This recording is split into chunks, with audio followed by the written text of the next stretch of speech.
পাকঘৰলৈ আপোনালোকক স্বাগতম জনাইছোঁ। আজি বনাইছোঁ এখন নিৰামিষ তৰকাৰী। এইখন হৈছে চয়াবিন, কঁঠালৰ গুটি। আজিকালি গৰমৰ দিন, কঁঠালৰ বতৰ, গতিকে গুটিটো খুব উপকাৰী আৰু লগতে খুব সোৱাদযুক্ত। ইয়াতে মই আলু কমকৈ দি কঁঠালৰ গুটি দিছোঁ। এখন চয়াবিনৰ এখন তৰকাৰী, মানে জোল আৰু তৰকাৰী নিচিনাই হ'ব যায়। গতিকে বতৰৰ বস্তু ব্যৱহাৰ কৰি বনাইছোঁ। এইফালে কাটি থৈছোঁ পটল আৰু ভেন্দি।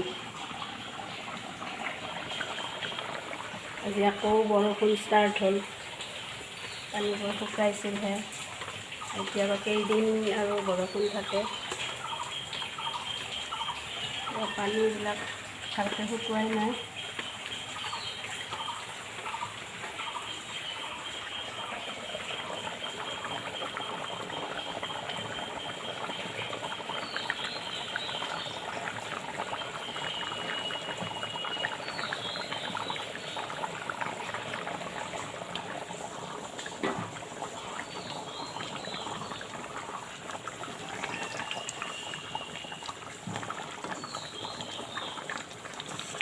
কঁঠালৰ গুটি বটি খায়ো খুব ভাল লাগে, সিজাই সানি খায়।